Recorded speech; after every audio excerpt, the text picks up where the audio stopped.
Good morning, everyone. So we'll get started here in just a second. I want to make sure that everybody gets in that needs to. I had to send out a different link because of issues with my first one. I gotta love technology. We'll get started here in just a second. I hope everyone has had a great summer so far and is excited about coming back to school. We're certainly excited to get started. Super ready to start seeing kids again. And just can't wait to start off another school year of making music together. Feel free as we're going along here.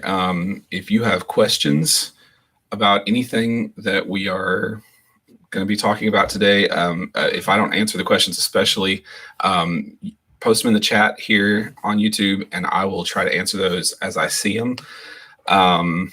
But we'll go ahead and kind of get started. I think it's time. Yep, it's time now. So here's kind of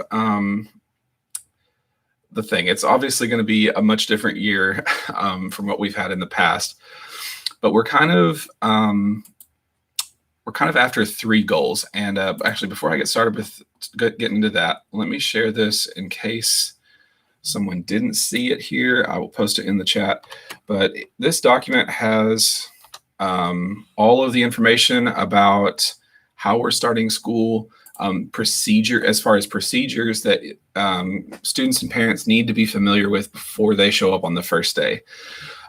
So just make sure that you take a look over those before school starts back. I'm not going to read over all of them, partly because, especially with high school, we've already gone over this with them. We're going to go over it that first day of classes with junior high. And with beginners and with choir as well. So if you guys just want to take a look at that on your own time, look over that, make sure that you understand what those procedures are going to be. And the version I posted here is the most up-to-date one, but things are changing. I mean, I made the document, I handed it out at the booster meeting on Tuesday, and 2 days later, everything changed, and I had to make another document. So I'm going to update that link anytime I need to make changes to our policies regarding how we do band and choir in times of COVID. So keep that link handy, save, like bookmark it or something if you need to. And we will go over that, and I'll make changes as we need to. Who knows? It could change tomorrow, and we'll just be flexible and roll with it. But I do want to kind of bring out something at the beginning, which is just kind of our thoughts behind everything. So we kind of are collecting all of our information and building our guidelines from three different sources. Most of our guidelines are coming from the Arkansas Department of Health, and it's not like other things with coronavirus where and I use the word guidelines, and that's kind of it's kind of been a bad word to use for that, because it's not guidelines for us. They're mandates, they're directives. So these are legal things that we have to do. We open ourselves up for a lawsuit if we don't do them. So we really have to follow their guidelines to the letter.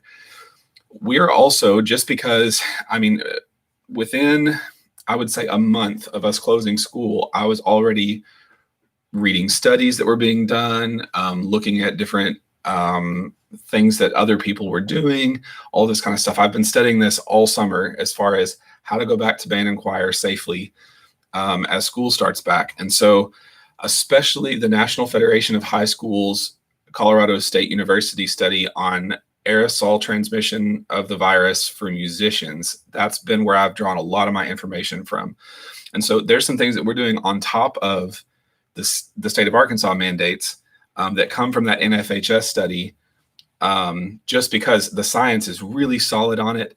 A lot of the evidence is really clear. And so we're trying to follow that as kind of the secondary thing on top of what the Arkansas Department of Health is asking. And then we've had a lot of conversations with other band directors, with our school administration, and with parents about what's working best for them as far as staying within the guidelines, but also being able to do band and choir the way that we've done them, as close to it, the way that we've done them but still staying safe. So our number one priority is keeping kids safe. That's absolutely top of the list, and that trumps everything else that we're doing right now. So we are going to go over the top as far as safety stuff that needs to be done. The second is that we give them the best music education possible to our students. So we're going to work really hard to make sure that they are still learning everything that they need in order to be successful if they choose to do music in college or as a career. And then lastly, we want to make sure that they get the band and choir experience that in high school, junior high, beginning band, and that they get the most out of it and get as close to that experience as we can give them in these difficult times. But at any point where any of those come into conflict, student safety is going to be the very first thing we focus on. So the guidelines, they're all pretty self-explanatory. One thing I do want to clarify on the school district is not going to be screening kids as they come into school. I think the idea is that parents will screen kids before they send them to school. So it's just a good idea to run through the symptoms list, take their temperature before you send them to school. And just as kind of a cautionary tale, not to be scary or anything like that, but it's come out in the news recently that like the University of Notre Dame opened up their campus and had students come back on. A lot of colleges have been quarantining the students that live there for 14 days before they let them leave their rooms or go to their classes or anything, and screening them every day through this process. They decided not to. They went back to classes almost as normal. They social distanced, they wore masks, they asked people to stay home if they had symptoms. They tried to take all of the precautions, but within the first week of classes being back in session, 135 cases on their campus in the first week, to the point that they've now shut everything back down. So the key there is, and to keep that from happening in our public schools, screen your kids at home. So take temperatures, do all of that kind of stuff before they come to school. Now, that being said, the Department of Health guidelines say that we have to screen kids before they're allowed to participate in band. So even though they're not being screened at school, we are still going to be taking temperatures at the door. And then we have a little Google form that the kids are going to fill out every day when they come into class. Is just kind of a bell ringer. So they can do that from their phone. They can do it if they have a device of any kind with them that's connected to the internet. They'll be able to fill out and complete that form. We'll also have some paper forms available for them. And the biggest thing is just if they answer yes to having any of the symptoms, they're not allowed to participate in the activity for that day. So they kind of have to sit out. Chances are we're going to send them to the office to get screened if they have any symptoms, just to be on the safe side. But even if they're screened and it comes back, oh yeah, we don't think they have coronavirus or whatever, our guidelines say that we have to keep them out. I can see a question here. Is this for choir or for band? This is for both. So at this point, yeah, choir and band students both have to be screened before they come into rehearsal. Now, the guidelines are a little iffy on temperature check. We're still going to do that just because we think it's a smart precaution, especially in the summer months. I mean, I can't tell you how many times when I was younger that I was sick for most of the day and had a high fever, but it was so hot outside, I didn't know if I was having a fever or if it was just hot outside. And so especially the kids are walking over from the high school campus to our building or from junior high to this building. And we just want to double, triple check, make sure everything's okay. So we are going to screen kids before they come in the door. We'll take their temperature. And then the very first thing they do in class every day will be to go through the Google form and fill out those questions and make sure that that's good. Now, I'm also the Google form will be posted in our Google Classroom, which they'll get the codes for that. You'll have those in the band handbook that I hand out at the beginning of the year, or the choir handbook, either one. You'll have those codes. We are going to post every day the Google form for that day to screen. The kids can complete that Google form anytime before they come to band. And so if you guys want to go through that at home before they get here, as long as they've been screened that day, they should be good to go for participating in band as long as they don't have any symptoms, that all that's going well. So we're gonna, like I said, this is part of this too. This is a little bit of an experiment. We know that not all kids have devices, and so we're looking at a paper option for that form, and trying to figure out how we're going to do that. So we're going to see how this runs the first week of school, and then adjust as we need to going forward. Okay, the other thing that we've had a lot of questions on are masks. And so when NFHS came out with their first study, the preliminary results, they said that masks could be, if you had a mask that you either needed like an overlapping flap on the mask that you could slip the mouthpiece through, or a slit cut in it or whatever, or you could wear any other kind of mask and just pull it up over your nose while you're playing. They've gone back on that and changed it, and they did it. And then the Department of Health changed their guidelines too. So now we've got 2 pieces of equipment that every band student is going to need. I'll say this real quick. So, and this is just for the band kids, but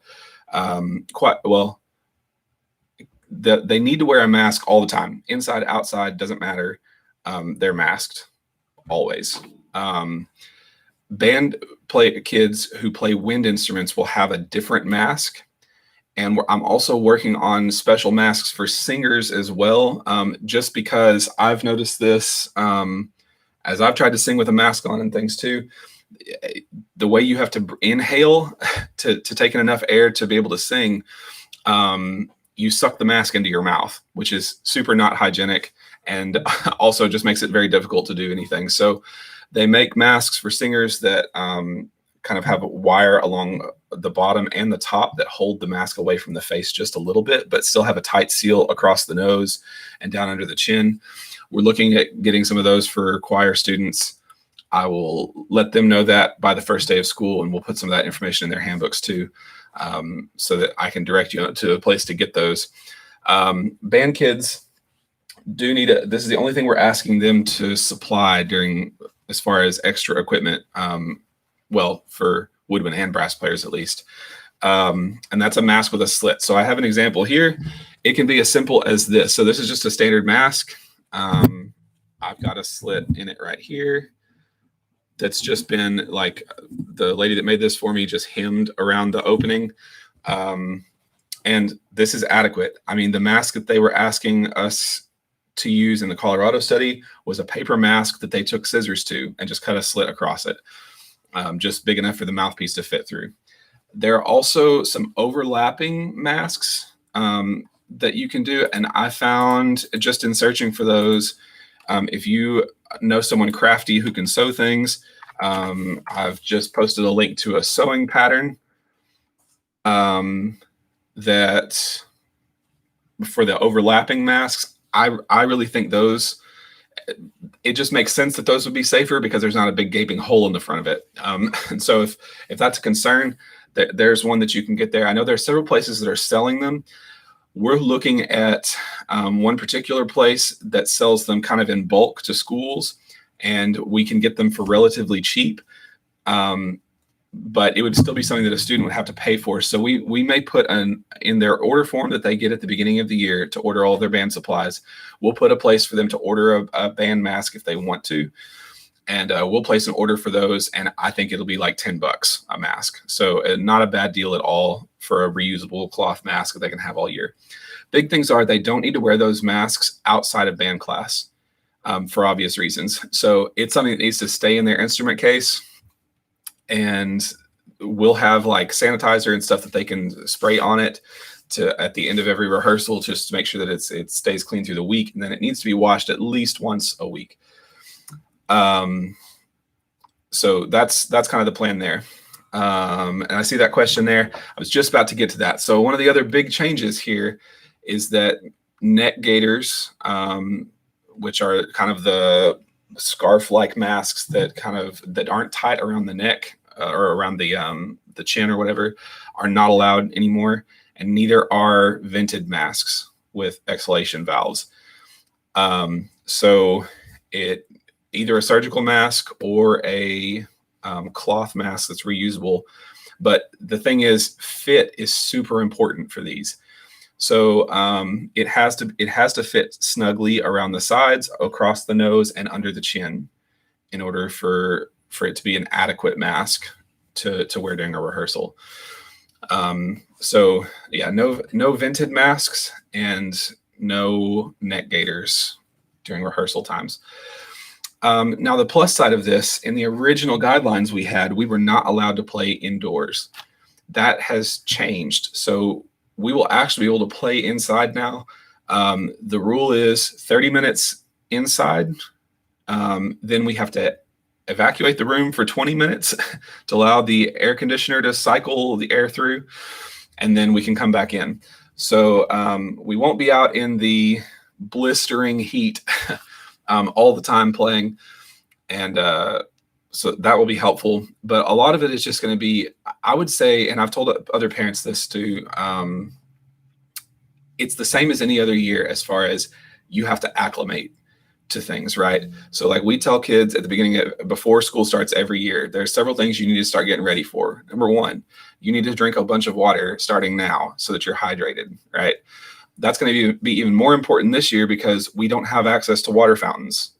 Students are going to be expected to bring their own bottles and all that kind of stuff. There are bottle filling stations at the high school and junior high both. I think the elementary as well. We're going to use our water fountain that we have in the dome as a bottle filling station only. So they're not going to be allowed to drink out of it directly with their mouth. So make sure they got a bottle so they can stay hydrated and stuff like that. The other thing is you got to get out in that heat and acclimate to it. If you have not been outside all summer long and then you head outside and it's 100,000 degrees outside, and with a 1,000,000,000% humidity, mask or no mask, you're going to get sick. So go outside and start going outside this year with that mask on so that you can get used to the heat and the humidity and breathing with it on. I would say, I was wearing one every day for like 2 weeks during summer band, and did not have any issues.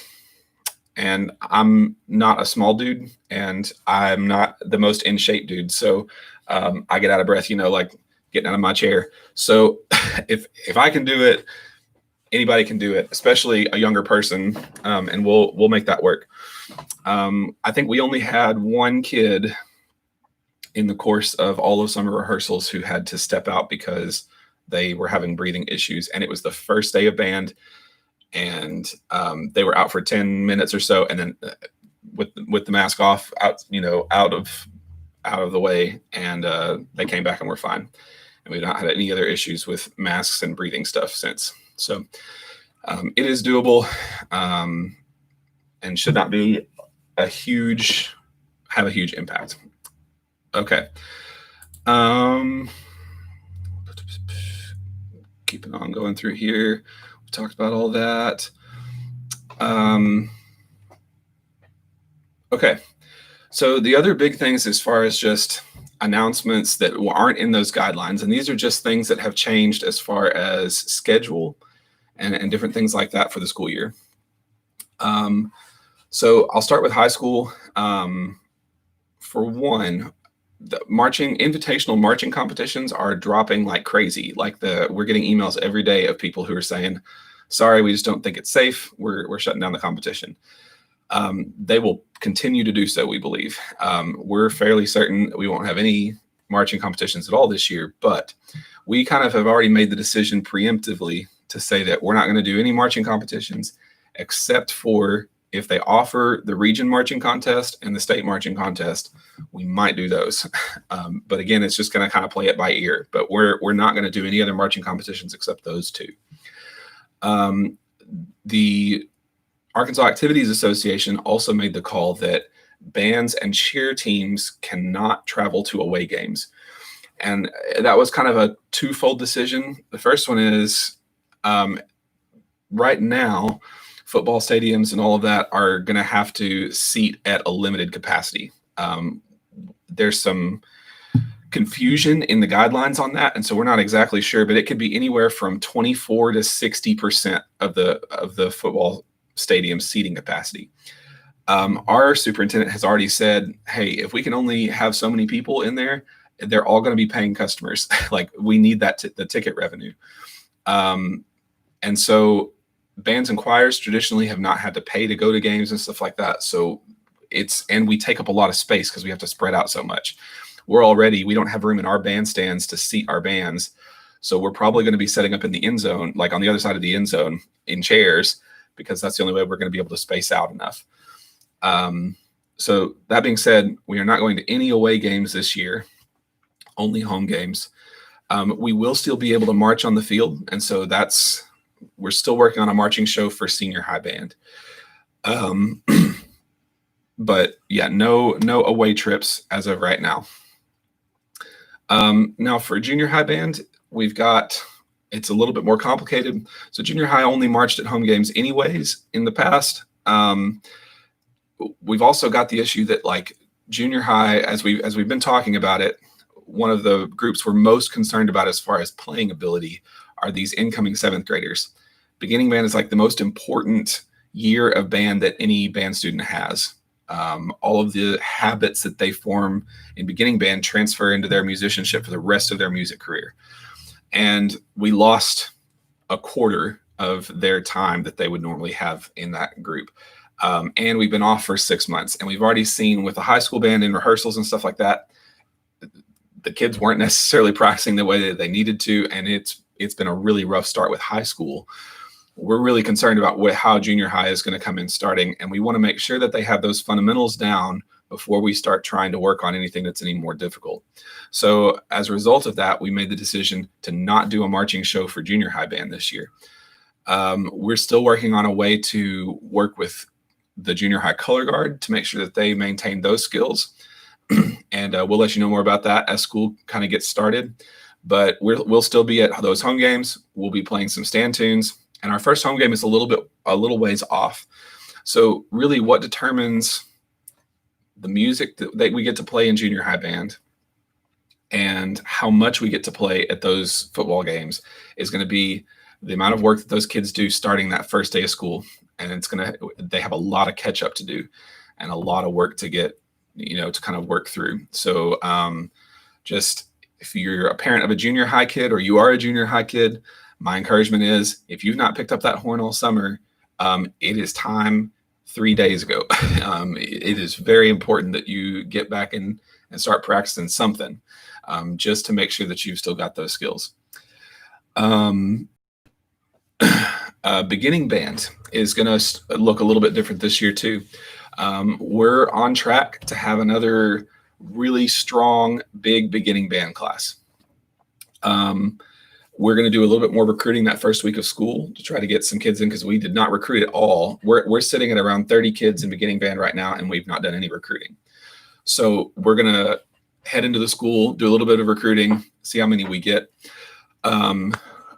Once we start that recruiting process and we get those numbers and stuff like that, normally we have had at the end of the previous year a time for them to sit down and to play each of the mouthpieces and kind of get a feel for which instruments they might be good at by trying the instruments out.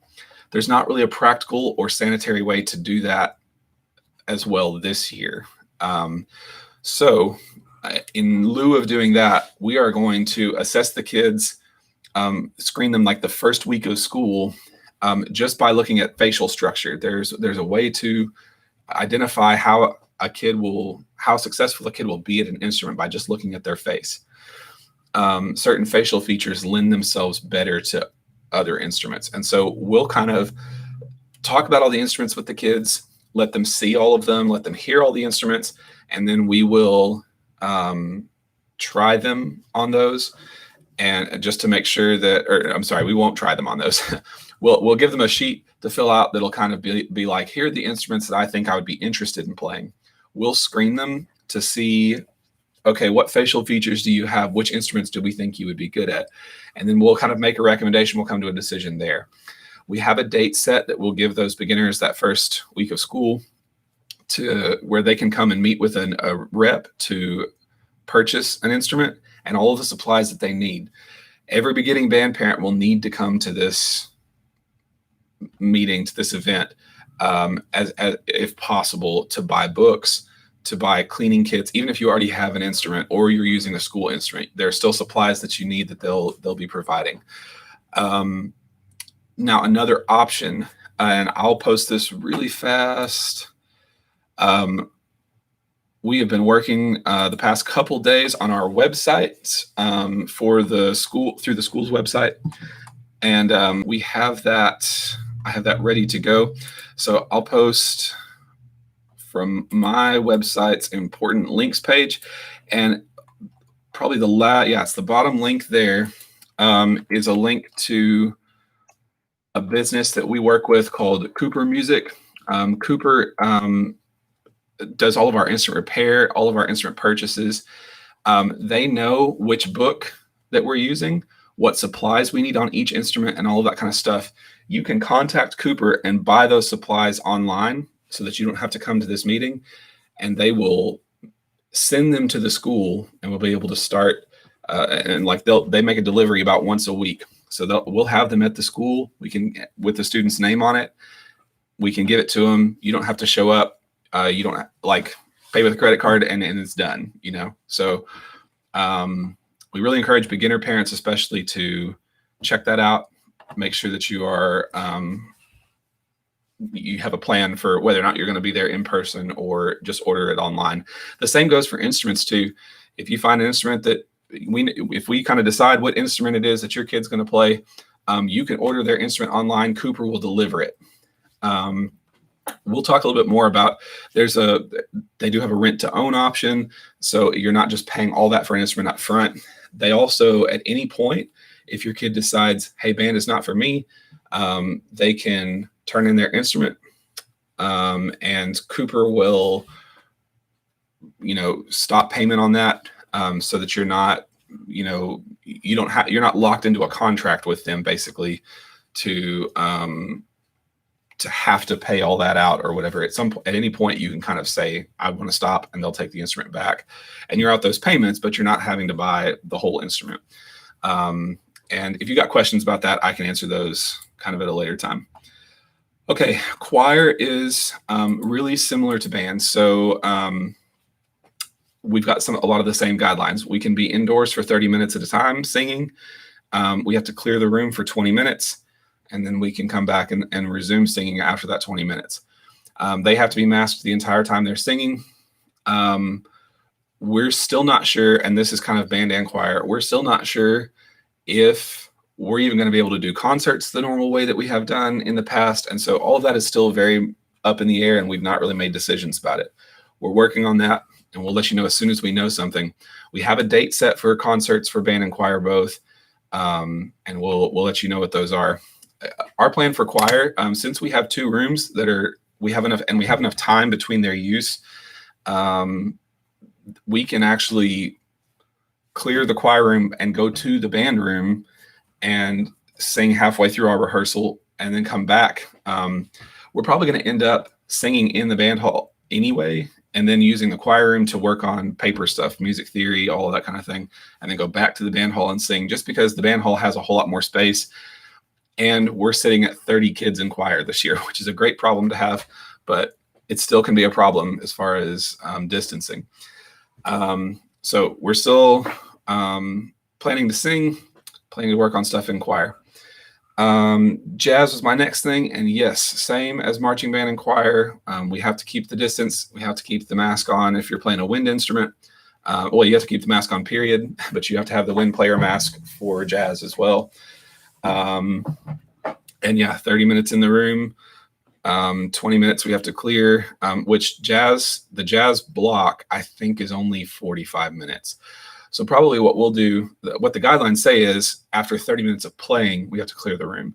So we'll probably be starting jazz band every day with stuff that we need to start with anyway, which is music theory, scales, scale studies and different things like that, maybe some listening and some transcription exercises and stuff like that.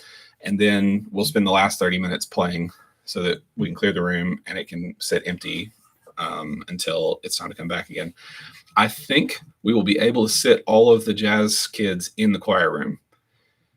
and we're going to have to because Mr. Dunn also has a big music appreciation class that's meeting at the same time in the band hall. So we're going to try to seat everybody in the choir room as we can. We are still planning to do after school rehearsals for as normal for drumline, color guard, and for the senior high band. So we'll have those rehearsal schedules to you around the first day of school as well. And we'll move forward from there. Yeah, these questions are great. If you got any more questions, be sure and put them in the comments here. I'm trying to think if there is anything else. Oh yeah, we'll talk about that. So puppy pads. If you play a brass instrument, brass instruments have to empty their spit. And that can get pretty gross. And, you know, in the past, we've just kind of emptied it on the floor, which in hindsight, like looking back at it, that's pretty nasty. And I'm not really sure why we ever did that. But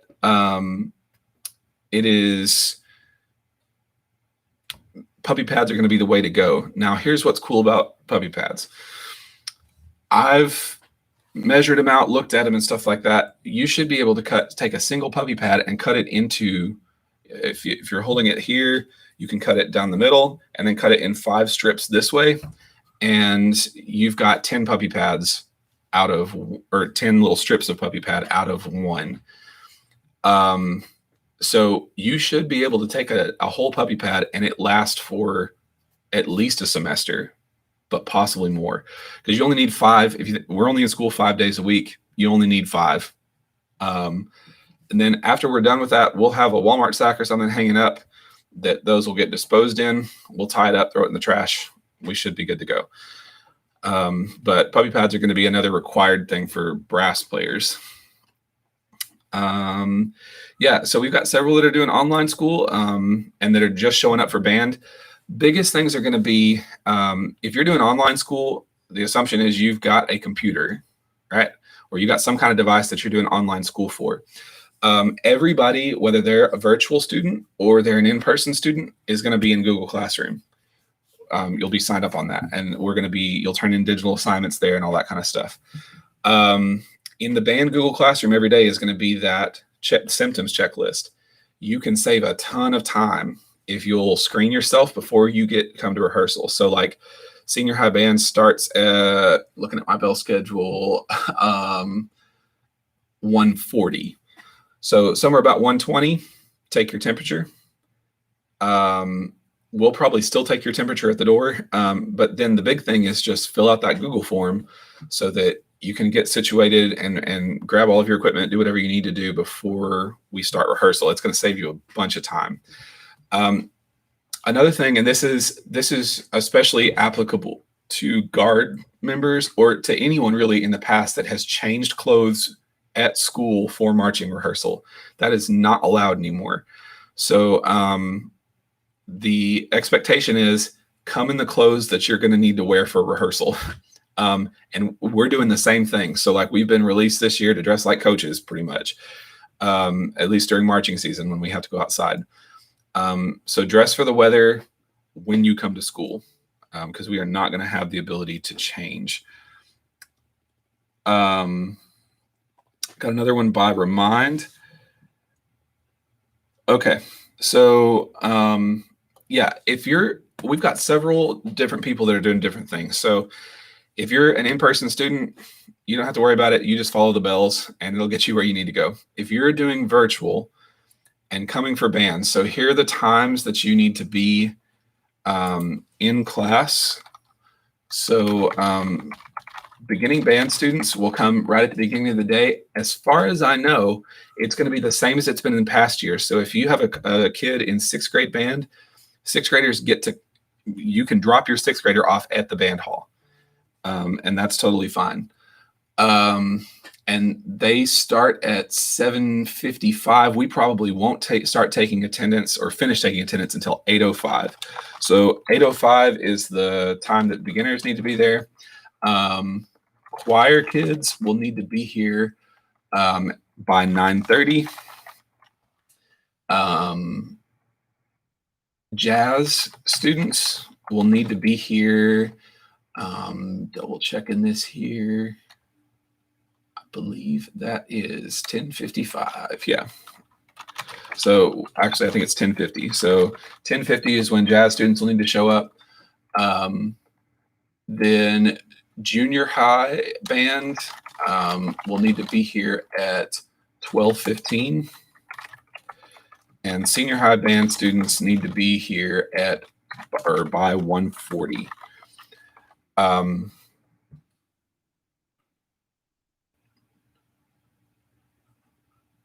Yeah, that's a good question. There's a designated spot that every grade will be required to go to at the beginning of school. I'll be here watching junior high kids, or I'm sorry, beginner kids. Mr. Dunn will be on duty most mornings. And so they'll let you know where you need to go. We're even talking right now. I don't think that we're going to be able to use cubbies at all this year. And so we're trying to decide whether or not that's going to be a thing that we do or not. If it is, it will be just you drop your stuff off in your cubby and you leave. So yeah, that is going to be something that's a little bit different. No hanging out in the band hall.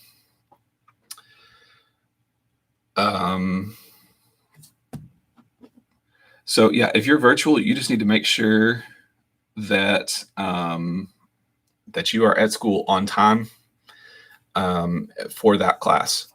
You can still be counted tardy and all of that kind of stuff, even as a virtual student, if you're showing up for band. So we also have some kids who are, we've had some parents that have asked about a virtual option for band. So right now, the district is not allowing anyone to enroll in band as a virtual student. So it's kind of a complicated answer. Here's how we're going to run it. If you were planning to come back to school eventually, like you're not just pulling out of school to be homeschooled for the rest of your school career, at least during the coronavirus stuff, you won't get credit for band because you can't enroll in it as a class virtually. Now, if you're planning to come back to band at some point, we're going to let you come back to band, even though you can't enroll as a virtual student. However, one of the things that we ask is the same thing we ask of kids who, let's say, drop band to do a sport or something. If you're planning to come back and you have that class conflict, we're going to have weekly lessons with you. So we'll assign you music that you will have to check in with us on. We'll give it to you just like an assignment. And so we'll start, let's say your lesson is on a Monday. I'll assign you 5 different things that you need to have turned in by the end of that week. And you'll turn those in on Flipgrid. I'm just going to be straight up with you. It's probably going to be all region music. So we'll give you the all region music that's appropriate for your grade. You will go through and work on that all region music in small chunks. And we're going to work it up just like it's going to be regular all region. I'll make a side note about all region real quick. So choir has already made this decision. We're expecting band 2 pretty soon. All region is not going to be an in-person thing this year, just because all those different kids from all those different schools, and there's like thousands of them, and we're all crammed in the auditorium at Lake Hamilton playing instruments. Not going to be a safe situation. So the likelihood is that the state of Arkansas will follow Texas and other schools and the choir world and do virtual all region auditions this year, which means you submit a video and the judges go through those videos and you get assigned that way. All state will probably end up being the same way unless things start looking really good and improving and they start releasing some of the restrictions on us. So if all region is something you're interested in, it's going to be a lot different. Honestly, being able to record yourself and send in a video is so much better than having to play it live in front of a judge. Because if your nerves hit in the middle of while you're recording a video, you can delete that video and re-record it and then send it on. So that's kind of the plan for that. Let's see here. Will high schoolers be able to stay at the band hall before we have to go to the high school, or do we drop off our stuff and get kicked out? You drop off your stuff and get kicked out. I mean, even if you come at 6 o'clock in the morning, I'm going to be like, bye. see ya. So no lingering or hanging out in the band hall this year. Sorry.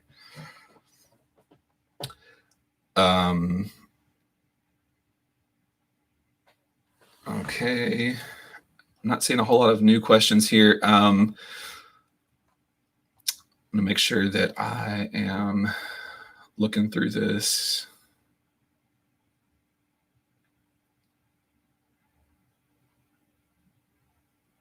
Okay, there's only one other thing that I haven't talked about yet, and that's bell covers. And this has been another question that we've had. So we are providing bell covers for students. Someone is actually in the process of making them as we speak. They're sewing these. Now the bell cover is we have 2 layers of cotton cloth with an elastic band in it that slides over the bell of the instrument. And this is required by the state of Arkansas. Anytime they're playing in a group with people inside or outside, have to have a bell cover on. So we are eating the cost on these. Like, we're buying these for students. The biggest things are just keep up with your own bell cover. So it's either on your instrument or it's in your case. It's not anywhere else. So don't be like shooting across the room at each other and stuff like that. Like, they need to either be on your instrument or in your case so that we're keeping track of whose is whose. The bell covers are reversible. They will not be orange polka dot and whatever this pattern is. They'll be black, solid black on one side and solid orange on the other. So we're going to take care of that for students. Now, beginners are going to be a little bit different. So beginners are going, whenever they buy their instrument, part of the package that Cooper Music is putting together for us, their instrument will come with a bell cover and with an instrument mask as part of the package deal for everything they've got. So when you buy an instrument or buy your supplies from us for beginning band, that'll all already be included. We'll have those ready to go though soon.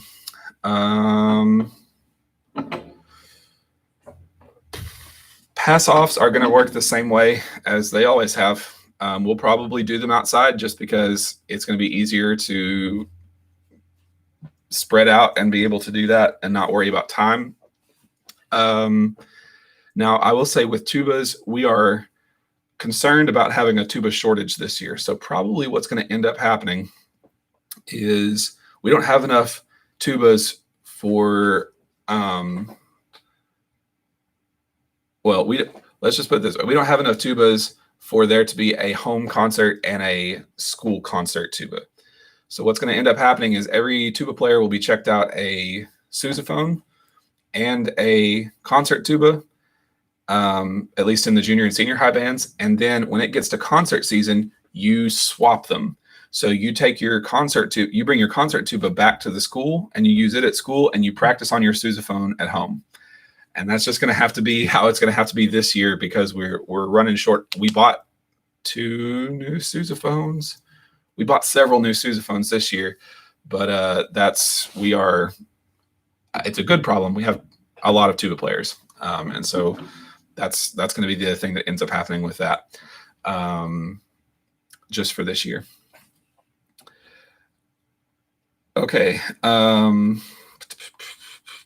We talked about that a little bit.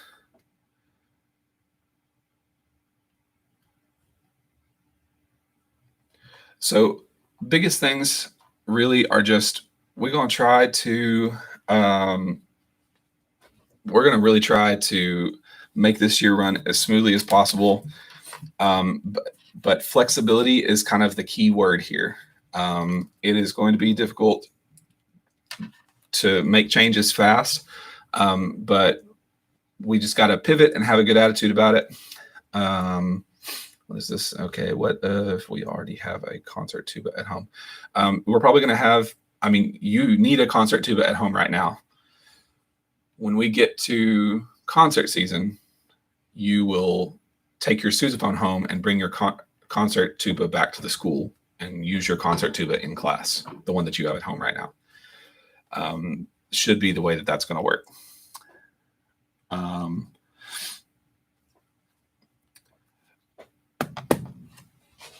But yeah, we're gonna keep trucking forward, doing the best we can. and we're gonna make it as good of a year as we can. Like I said, if you've got any more questions, I'm kind of done talking, I think, for the day. If you've got more questions, you can keep commenting them on here. We'll try to get back to them. You can post them on Facebook. You can post them on the band app. And I'll do my best to answer those questions. We'll kind of talk about those. I may do another video or something at some point. We will see. But we're going to try our best to get everything taken care of and to make sure that this year runs as smooth as it can. So thank you guys for watching, and we will see you on Monday. Have a great day.